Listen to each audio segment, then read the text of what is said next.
Entonces, la meta de hoy vamos a leer el pasaje entero para tener el contexto, pero me voy a enfocar en versículos 1 al 13. Y les voy a pedir, por favor, que sean pacientes conmigo, porque voy a tomar un poco de tiempo para ir estableciendo unas reglas, como quien dice, unos parámetros para ayudarnos a entender el capítulo bien. Y después que se establece esos parámetros, ese fundamento, entonces vamos a ir edificando la casa como quien dice. Entonces, le voy a pedir, si eres capaz físicamente una vez más, que se ponga de pies para honrar la lectura de la palabra del Señor. Y déjame decir algo. Por esto yo creo que es tan importante la predicación expositiva. La predicación expositiva es cuando uno se compromete a comenzar en el principio de un libro y terminar el libro. Porque cuando uno va escogiendo lo que quiere predicar, uno evita pasajes difíciles. Esto es un pasaje difícil, pero no la vamos a esquivar.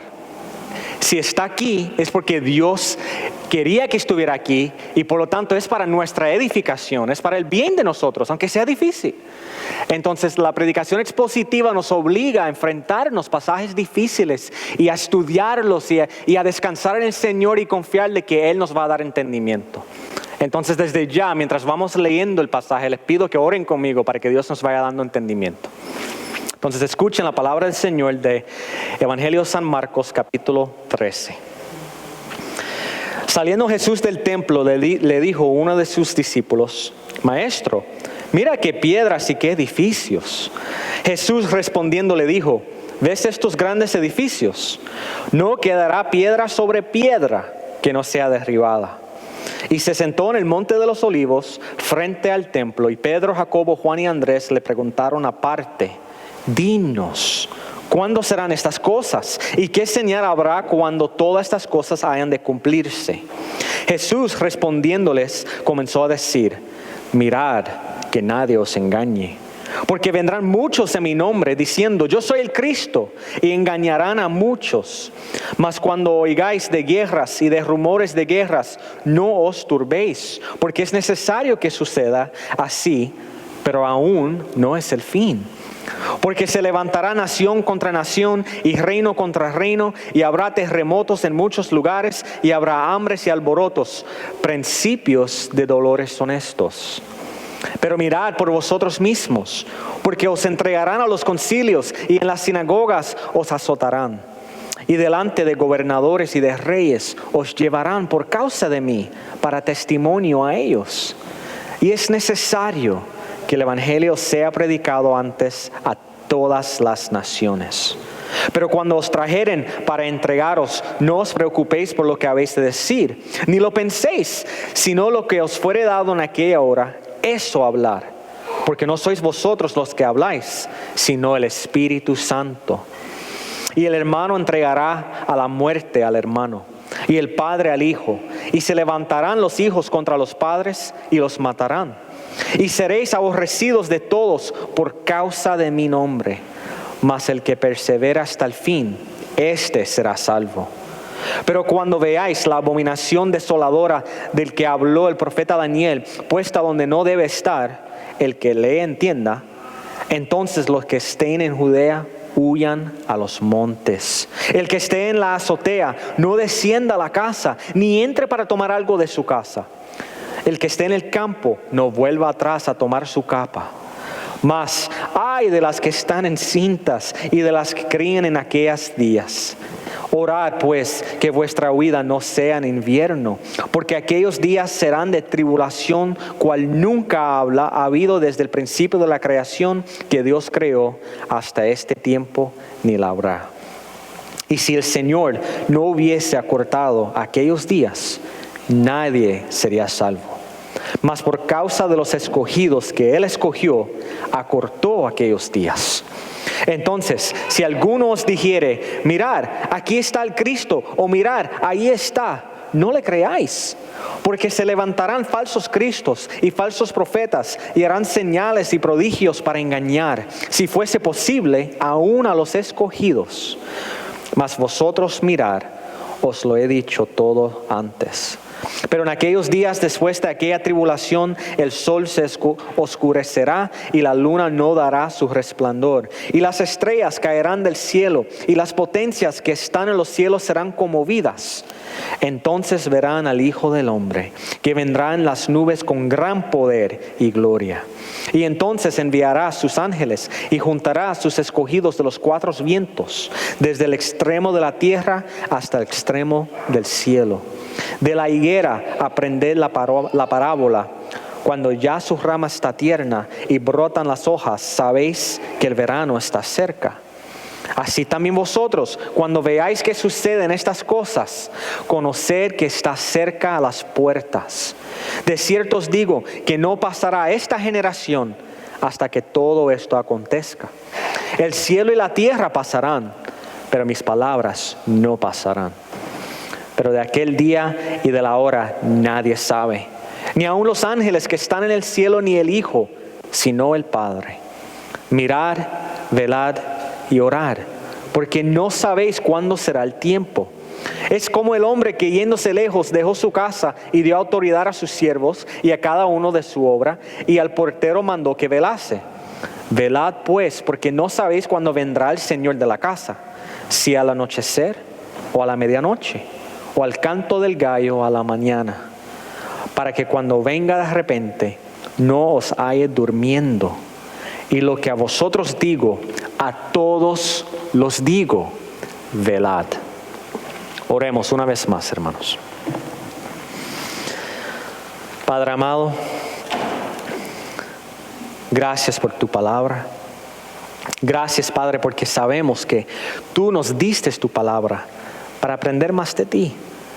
No es un código para ser rompido, un rompecabezas que el hombre nunca puede entender, sino que tú diste tu palabra y también das tu Espíritu Santo para ayudarnos a entenderla. Y diste tu palabra para edificar y para animar.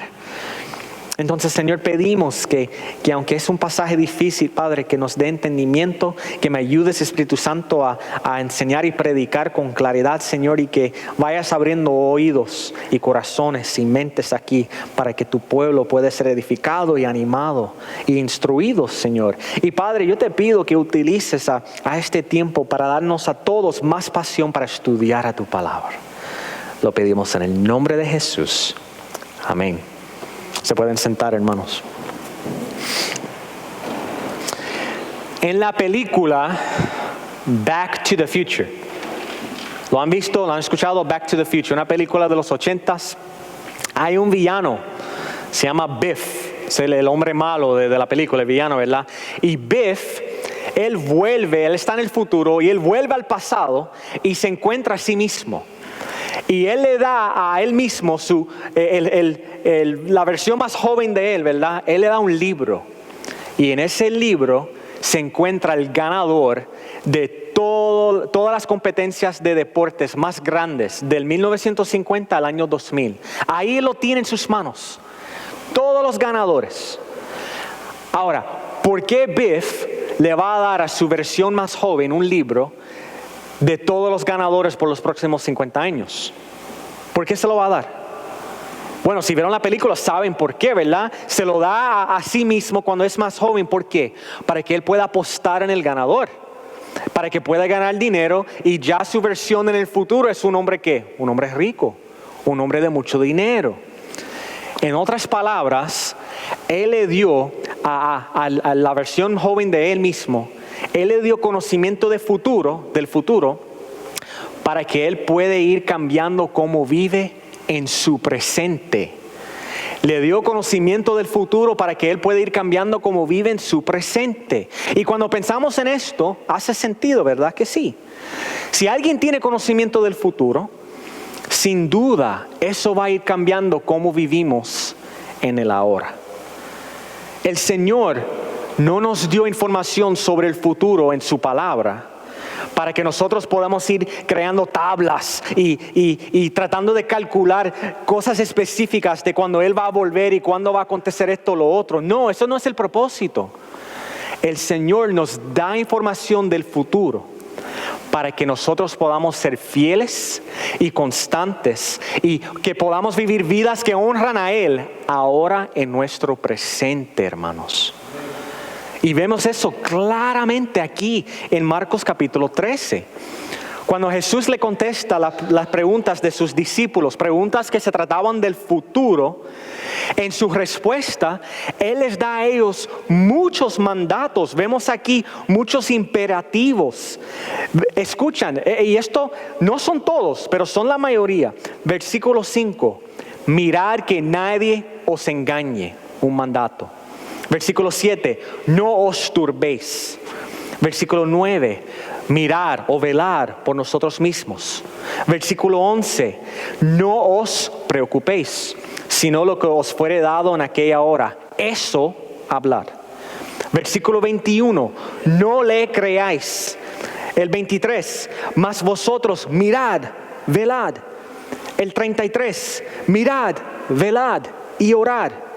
Y también vemos en el 35 y en el 37, velad o mantente despierto.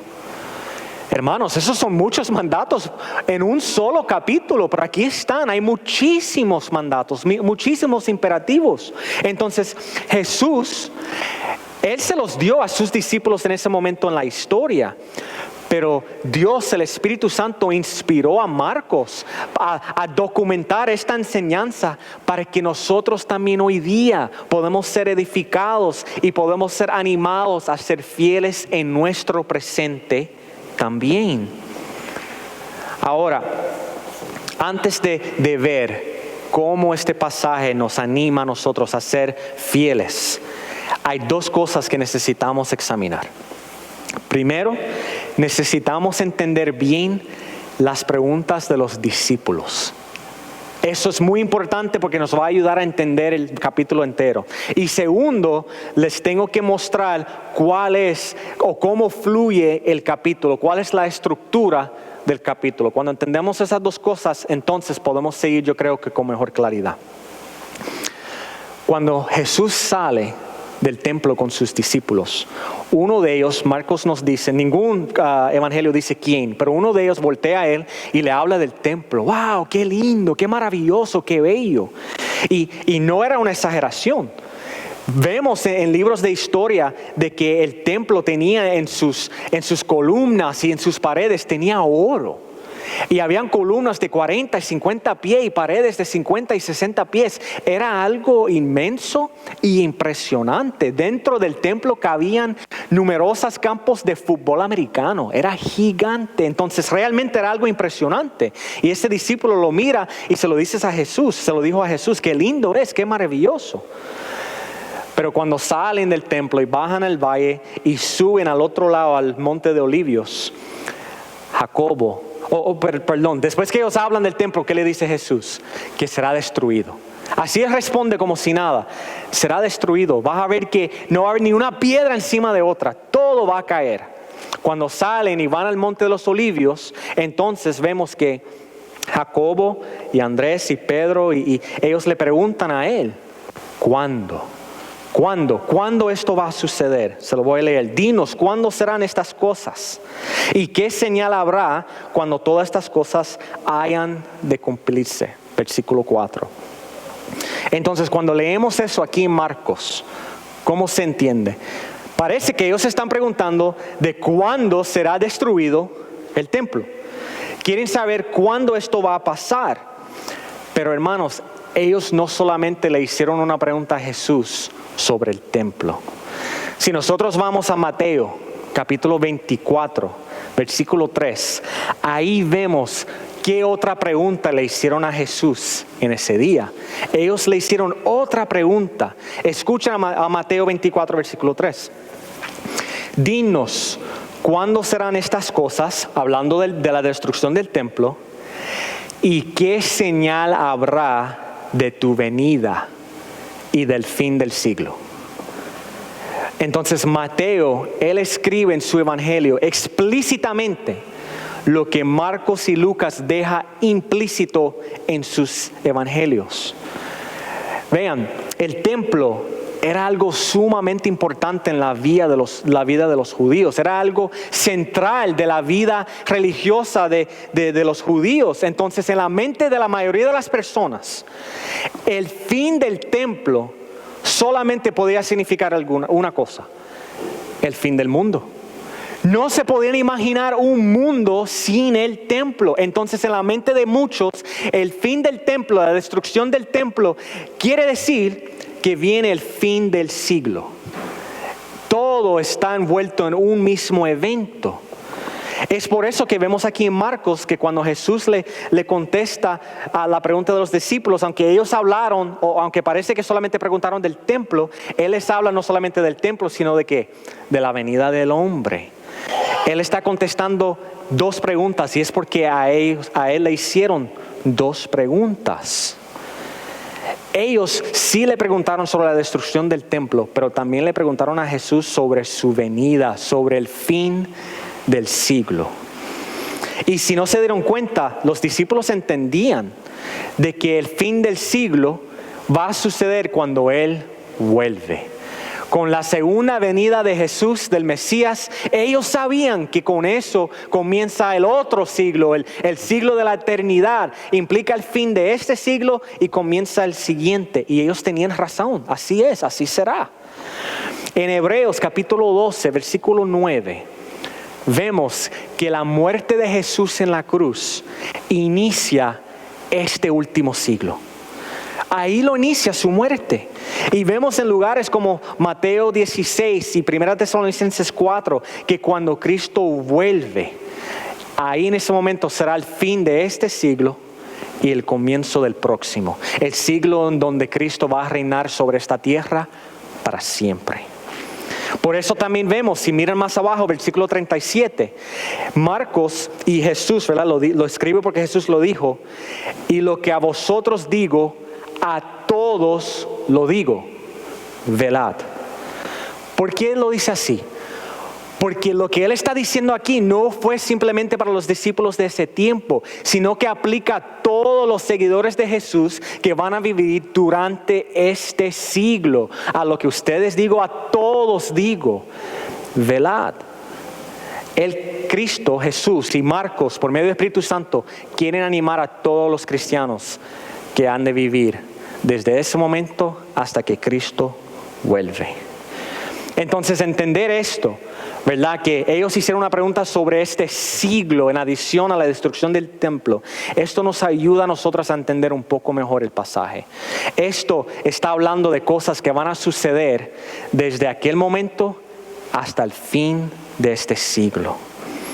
Ahora, con esa clarificación en mente, hay otra cosa que tenemos que ver. ¿Cómo fluye este capítulo? ¿Cuál es la estructura de este capítulo? Entender esto nos va a ayudar. Y es importante por algunas razones. Primero, hay muchos pastores y muchos teólogos que aman a Dios, que son sumamente inteligentes, que tienen diferentes opiniones en cuanto a este capítulo. Hay muchas opiniones en cuanto a esto. Entonces yo quiero que ustedes sepan cómo yo lo veo, cómo yo lo entiendo. Y segundo, es un capítulo difícil. Es difícil, entonces, en decirle a ustedes cómo lo voy a estructurar, eso nos ayuda a todos a estudiarlo un poco mejor. Entonces, si eres de tomar apuntes, puedes tomar apuntes. Si quieres hablar conmigo después, yo les puedo dar este esquema, pero les voy a decir rápidamente cómo fluye este capítulo, cuál es la estructura. Y es así. De versículos 1 al 4. Vemos las preguntas que sirven como parámetros para el capítulo entero. Y ya sabemos que habían dos preguntas, no una nada más. ¿Cuándo va a ser la destrucción del templo? ¿Y cuándo será el fin del siglo, la segunda venida de Cristo? Versículos 1 al 4. Del 5 al 23, Jesús comienza a hablar de diferentes tribulaciones y pruebas que va a haber en este siglo. Otra forma que podamos decir es que Cristo aquí, del 5 al 23, está hablando de tribulaciones y pruebas que va a haber entre su primera venida y su segunda venida. Y vean cómo Él se refiere a estas tribulaciones. Dice que son los comienzos de dolores. Ahí se está hablando de dolores de parto. simplemente son los comienzos, son unos dolores de parto. Dolores, si lo piensan, los dolores de parto, ¿qué significa? Que ese comienzo pero puede pasar mucho tiempo en que venga el bebé. Pero cuando venga el niño, ¿qué viene? Una vida nueva, una vida preciosa. Y eso es lo que va a suceder cuando vuelve Cristo. Cuando Él regrese, lo que va a haber es un nuevo mundo, una vida nueva y preciosa. Entonces, todas estas tribulaciones son dolores de parto. Versículos 14 al 19. En esa sección, Jesús habla de un dolor de parto específico. Y ahí Él está contestando la pregunta de los discípulos sobre la destrucción del templo. Entonces yo le estoy diciendo que del 14 al 19, eso se está refiriendo al ataque de Jerusalén y a la destrucción del templo, lo cual ocurrió entre el 66 AD al 70 AD después de Cristo. Versículos 24 al 27, ahí leemos sobre el regreso de Cristo, lo cual sucede después de todo lo que vimos en el 5 al 23. Eso va a ocurrir después de todo lo que vimos en el 5 al 23. 28 al 31, leemos sobre la higuera. Y es una parábola para animarnos a quedarnos despiertos y vigilantes. ¿Por qué? Porque en esa parábola aprendemos de que ya no hace falta nada más para que vuelva Jesús. Ya todo ha acontecido. Él puede volver en cualquier momento y vamos a ver eso más la semana que viene. Y por último, 32 al 37. Ahí vemos otra parábola para animarnos a ser fiel al Señor mientras esperamos su venida. Yo sé que eso es mucho, como le dije, hay mucho aquí. Y qué bueno que se está grabando, pueden volver a escucharlo, me pueden pedir a mí la esquema y yo se lo hago llegar. Pero eso nos va a ayudar a entender el capítulo. Ahora, eso dicho, ¿cómo este pasaje nos anima a nosotros a serle fiel al Señor? ¿Cómo? Primero, nos muestra que debemos ser fieles al evitar a los falsos maestros. Debemos ser fieles y evitar a los falsos maestros. Cuando Jesús comienza a contestar las preguntas de sus discípulos, lo primero que Él dice es que, versículos 5 al 6, mirad que nadie os engañe, porque muchos vendrán muchos en mi nombre diciendo, yo soy el Cristo, y engañarán a muchos. Jesús estaba tan preocupado de que sus seguidores iban a ser engañados por maestros falsos y cristos falsos, que Él comienza esta sección con ese aviso y lo termina con el mismo aviso. Más abajo lo vemos de nuevo, versículos 21 al 22. Comienza con eso y termina con eso.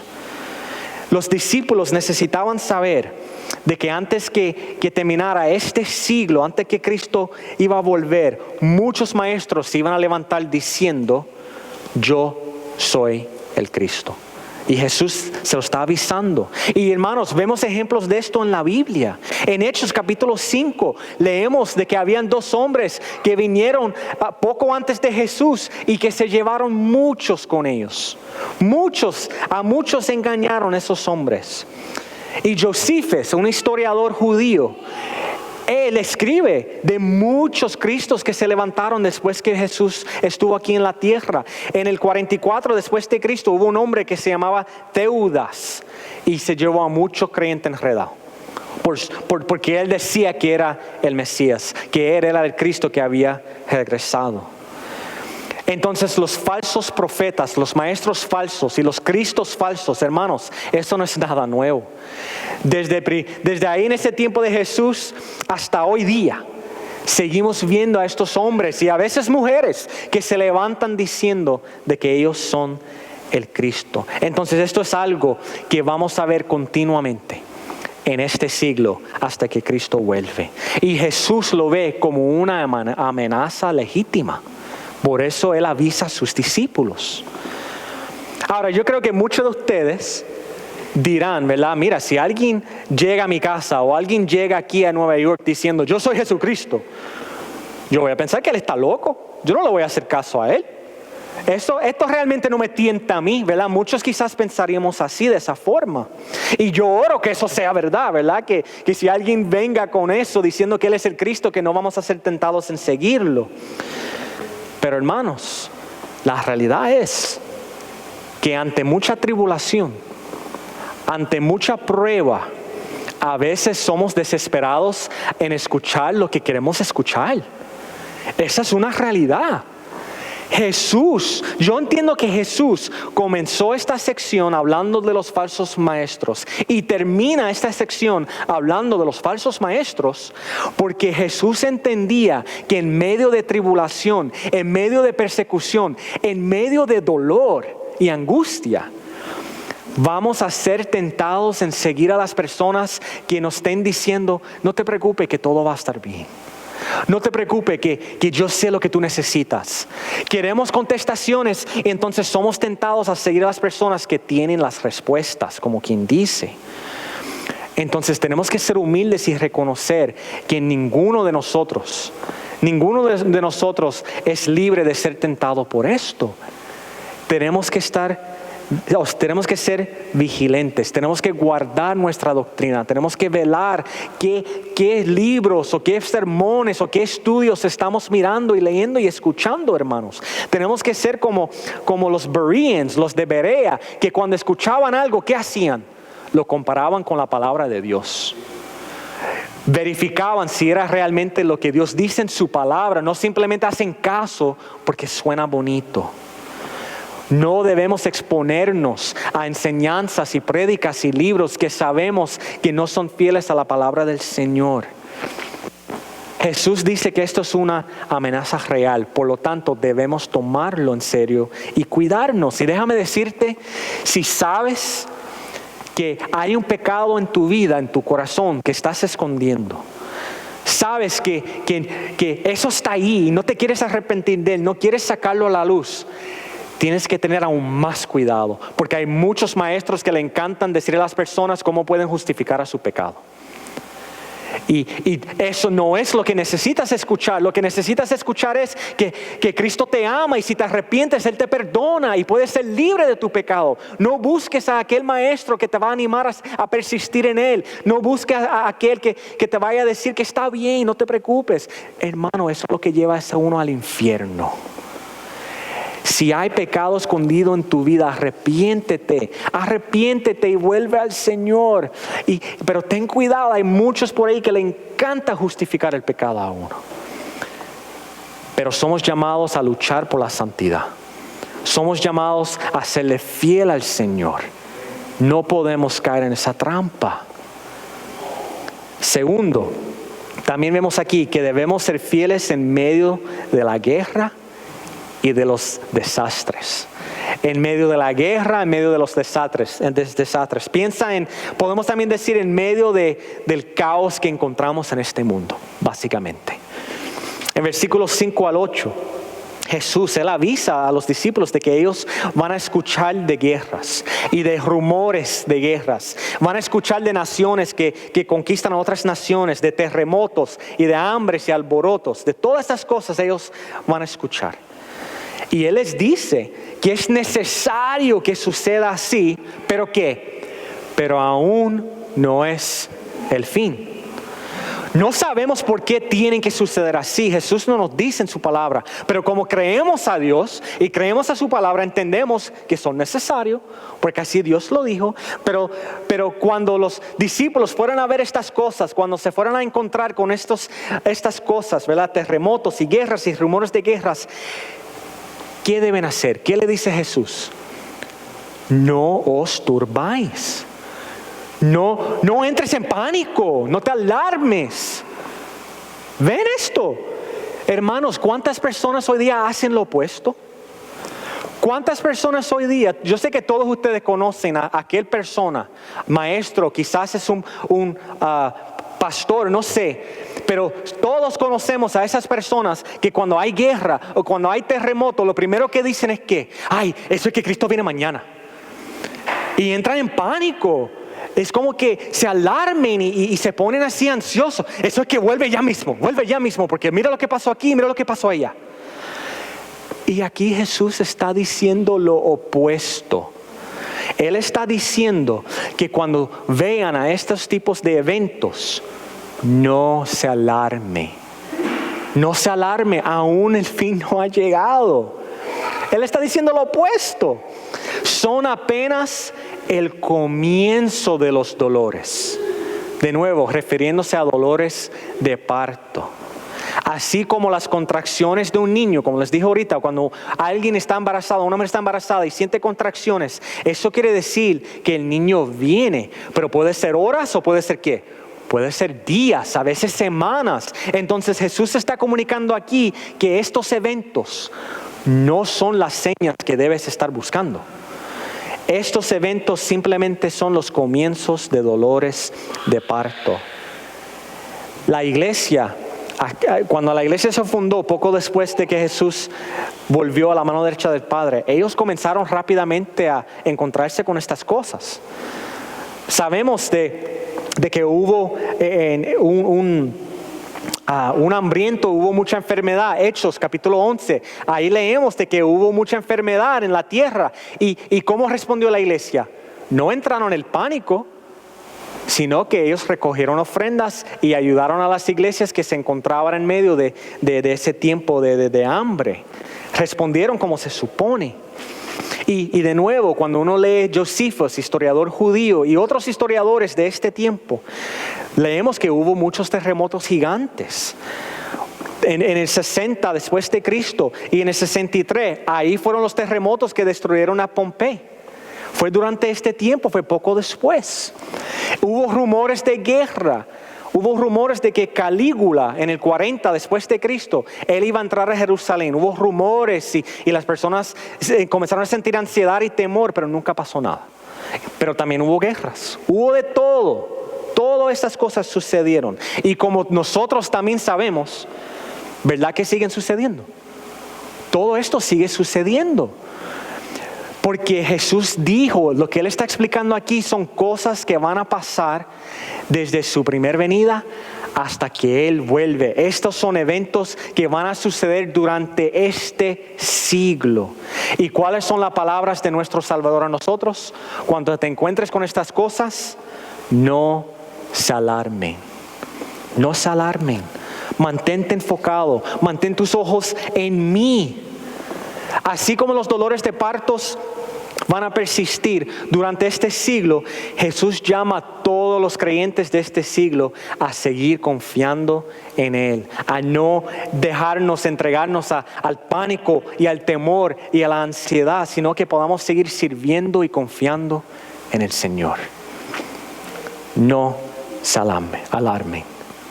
Esta pandemia, ¿a cuántos de ustedes lo ha llevado a dudar del Señor?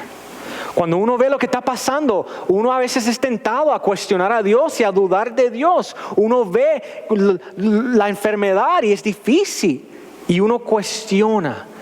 Especialmente si has sufrido pérdida de trabajo, si has perdido a seres queridos. Uno siente fatigado ya de tanto de esto, ¿verdad? Uno siente la fatiga de la pandemia, uno se siente cansado. Y en medio de todo eso está la tentación de cuestionar y dudar de la soberanía de Dios. Pero hermanos, aquí vemos de que no debemos darnos por vencidos. Vemos que podemos seguir confiando en el Señor, que podemos mirar a Cristo y mirar a su palabra y que no tenemos que alarmarnos ni preocuparnos, sino seguir confiando en Él.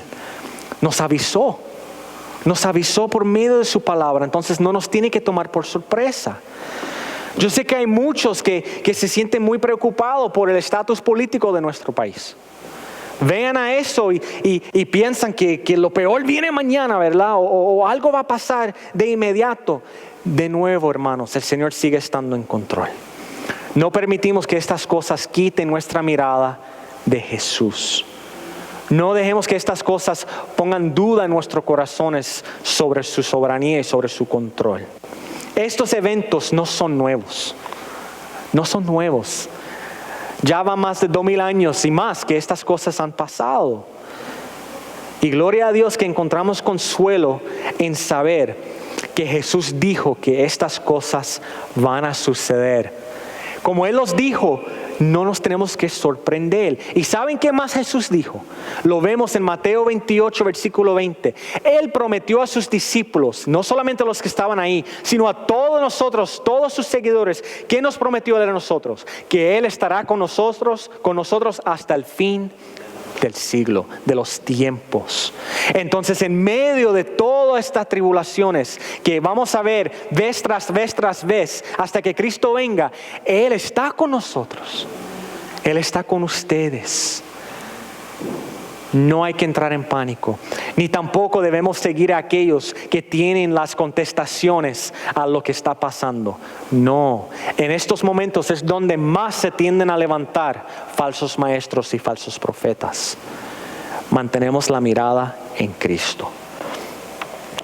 Próximo, ¿qué vemos aquí? Debemos ser fieles en medio de la persecución y la traición. Tenemos que ser fieles en medio de la persecución y la traición. En el versículo 9, Jesús cambia un poco de dirección y Él comienza a hablar de otro tipo de tribulación que vamos a encontrar en este siglo. Él le dice a sus discípulos que ellos tienen que mirar por ellos mismos, porque os entregarán a los concilios y en las sinagogas os azotarán, y delante de gobernadores y de reyes os llevarán por causa de mí para testimonio a ellos.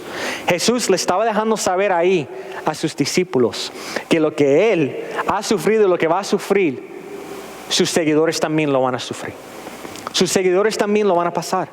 Van a ser perseguidos y van a ser entregados a aquellos que se encuentran en poder. Pero en adición a ser perseguido, Jesús también le dice a sus discípulos que van a ser ¿qué? Traicionados. Hermanos entregarán a hermanos para que lo maten. Padres entregarán a sus hijos, y hijos se levantarán en contra de sus padres para que lo puedan matar. ¿Por qué? Porque odian a Cristo, porque odian al Evangelio. Y leemos esto y muchos de nosotros creo que somos tentados a pensar, wow, eso suena bien fuerte. Eso suena fuerte, muy fuerte. Es por eso, por lo fuerte que suena, que muchos piensan, esto tiene que ser algo que va a pasar muy lejano en el futuro, o solamente se está hablando de algo que pasó en el pasado. Y no vemos esto como algo que sucede actualmente en este siglo. Yo sé que muchos han escuchado de la historia de la iglesia. Muchos sabemos de lo que pasó durante el reinado de Nero, por ejemplo. Mató a muchísimos cristianos, muchos. Los quemó vivos a los cristianos, a los seguidores de Cristo. Los usó como luces para su jardín. Entregó cristianos a los animales para alimentarlos, para así entretener a las masas. Los mataban de diferentes formas a los cristianos. Con una sierra los cortaban por la mitad. La persecución era algo que se veía poco después de que se fundó la iglesia, hermanos. Pero muchos piensan que si no se está hablando de eso, pues esto se está refiriendo a una gran persecución que se va a ver en el futuro. Pero ¿saben por qué muchos piensan así? Porque nos hemos criado en el oeste. Y no estamos conscientes de que tenemos hermanos y hermanas en la fe que hoy día están pasando por cosas así. Esto no ha parado, este tipo de persecución no ha parado. Esto ha persistido durante todo este siglo, hermanos. Es un dato muy reconocido de que del año 1900 al año 2000 han muerto más cristianos que en todos los años que han venido antes. Piensen en eso por un momento. Han muerto más creyentes en estos últimos 100 años que en todos los anteriores. La persecución no ha parado.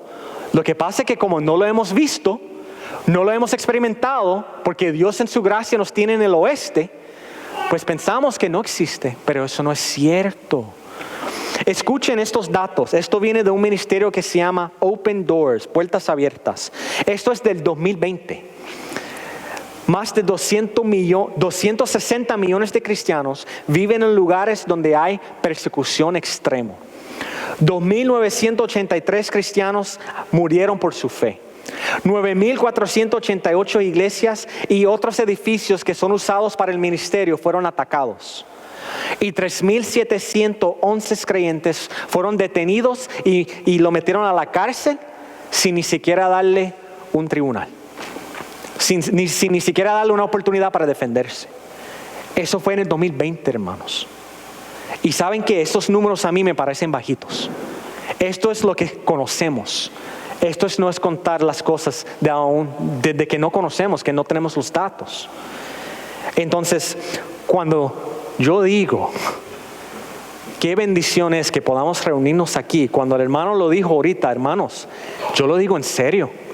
Y yo sé que lo dice en serio, porque es un privilegio poder reunirnos públicamente sin temor a que nos vayan a perseguir. Porque tenemos hermanos hoy día que están sufriendo persecución. Y Jesús dijo que la persecución seguirá hasta que Él venga. Ahora, ¿cómo podemos serle fiel a Él durante la persecución? ¿Cómo se ve nuestra fidelidad? Vemos parte de la contestación en el versículo 10. Ahí en el versículo 10 leemos lo siguiente. Y es necesario que el evangelio sea predicado ante a todas las naciones. Si fueras a leer el versículo 9 y brincaras el 10 y sigues al 11, del 9 al 11, fluye perfectamente. Como que el 10 no tiene que estar ahí. Es como si Marcos lo metió a la mala ahí. Yo creo que Marcos lo metió a la mala porque él está comunicando lo que él sabía que Jesús estaba enseñando a sus discípulos. ¿Y qué es eso? Pues mira, yo entiendo que Jesús aquí está enseñando que en medio de la persecución, aun cuando los cristianos están siendo llevados ante los tribunales, y aun cuando están siendo traicionados por sus familiares y los más cercanos a ellos, en medio de todo eso, el evangelio seguirá siendo proclamado. Nada ni nadie puede detener la proclamación del evangelio de Jesucristo. No se puede detener. En medio de todo el caos, en medio de la persecución, van a haber creyentes que seguirán predicando las verdades de la palabra de Dios y van a seguir proclamando las buenas nuevas. Y esto es lo que vemos en el libro de Hechos. En el libro de Hechos vemos, capítulo 1, ¿qué le dijo Jesús a sus discípulos? Vayan y prediquen a las naciones. En Mateo 28 también lo leemos, pero no se salieron de Jerusalén, se quedaron ahí. Entonces, ¿qué pasó? ¿Qué los motivó? La persecución. En Hechos capítulo 7, cuando persiguieron a la iglesia en Jerusalén, que se fueron esparcidos por las tierras, ¿qué se llevaron con ellos? El evangelio de Jesucristo. Y mientras se fueron alejando de Jerusalén, se comenzaron a plantar iglesias. Y la palabra se fue ¿a dónde? A las naciones. Vemos en Hechos capítulo 26 que Pablo se encontró delante de ¿quién? Del rey Agripa. Ahí vemos cumplimiento de lo que Jesús acabó de decir, que se encontrarán delante de reyes y gobernadores. En Hechos capítulo 4, Pedro y Juan se encontraban delante de los fariseos y saduceos, delante de los líderes del templo. Y ellos se asombraron por su sabiduría. Es por lo que Jesús dijo. ¿Qué dijo Jesús aquí en el versículo 11? Que no se ponga ansioso porque el Espíritu Santo le va a dar palabra. Vemos el cumplimiento en la misma Biblia ya de que esto sucedió. Entonces, hermanos, donde quiera que vayan nosotros los creyentes, donde quiera que haya un cristiano, ahí también se va a ver la predicación del evangelio. Donde quiera que nos encontremos nosotros, ahí escucharemos de la palabra de Dios y lo que Jesús hizo. Ahí se va a comunicar la verdad de que Cristo es Señor. De que Cristo vivió una vida perfecta sin pecado y que entregó su vida en la cruz no por su pecado sino por el pecado de todo aquel que pone su fe en Él. Y que al tercer día Él se levantó de la tumba para que todo que ponga su fe en Él pueda ser salvo. Ese evangelio será predicado hasta que Cristo venga. Nada ni nadie lo puede detener. Y si estás aquí y no crees en Cristo, su confianza no está en Él, déjame decirte que hoy lo puedes conocer. Hoy puedes poner tu fe en Él y puedes ser salvo. Solo tienes que reconocer que eres pecador. Has ofendido a un Dios perfecto. Pero la buena noticia es que Él envió a su Hijo a morir en tu lugar, a sufrir la ira del Padre en tu lugar. Vas a morir, todos vamos a morir. Pero no tienes que sufrir la ira de Dios. Si tu fe está en Cristo, Él lo sufrió ya por ti. Entonces, hermanos, nosotros somos fieles en medio de la persecución, por medio de perseverar en la fe y por medio de seguir proclamando el Evangelio, sin importar el costo personal a nosotros mismos. Y aun si todos nos odian, así es que somos fieles. Hay una razón por la cual Tertuliano dijo lo siguiente. Tertuliano una vez dijo que el sangre de los mártires es la semilla de la iglesia. La sangre de los mártires es la semilla de la iglesia. ¿Por qué? Porque cuando los cristianos son perseguidos y cuando se encuentran ante los tribunales y le dicen a ellos, mira, tienes que denunciar tu fe. Cuando ellos se paran fieles y digan, no puedo negar a mi Jesús, y lo matan. Hermanos, Dios usa eso para levantar más creyentes. Dios usa eso para imponer fe en el corazón de los que están mirando. Cuando nosotros nos mantenemos fieles a pesar de la persecución, el Señor utiliza eso para así ayudar a su iglesia a crecer. Por eso nuestra fidelidad es tan importante, sea en nuestros trabajos, sea en nuestros hogares. Vamos a pedir al Señor que nos ayude a ser fiel. Mi oración es que nosotros, Grace Baptist Church, no esperemos a que somos perseguidos para entonces serle fiel al Señor en la predicación del Evangelio, sino que comencemos desde ya. Que el Señor nos dé la pasión desde ahora a predicar lo que Cristo ha hecho en nosotros, y que Dios nos dé la gracia desde ahora para serle fiel donde quiera que nos encontremos. Si nos quieren quitar el trabajo por proclamar a Cristo, vamos a confiar en el Señor, pero no negamos a nuestro Salvador. Si nos quieren odiar por amar a Cristo, que nos odien, porque sabemos que Dios nos ama. Ahora, yo les digo eso y a la misma vez le digo, esto es por gracia. Esto es por gracia. Si vamos a perseverar, es porque nuestra fe está en aquel que perseveró y que conquistó la muerte, que es Jesús mismo. Él es quien nos ayuda en todo esto. Cuando nuestra mirada y nuestro enfoque está en Él, sabemos que Él nunca nos soltará. Pero hermanos, tenemos que pedir al Señor que nos dé la gracia a serle fiel.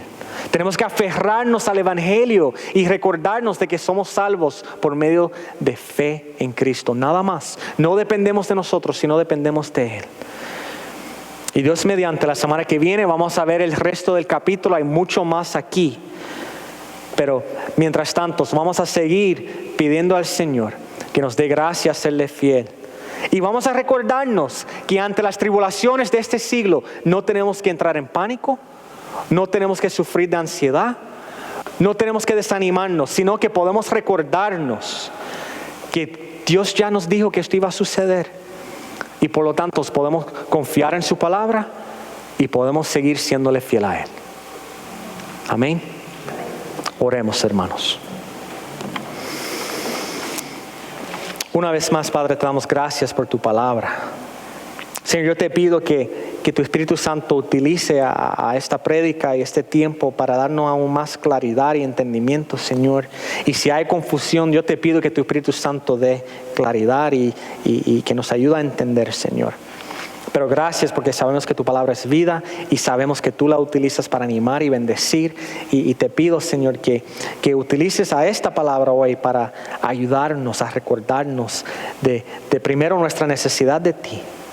Y segundo, del privilegio que es serte fiel a ti, Señor. Pedimos esto en el nombre de Jesús. Amén.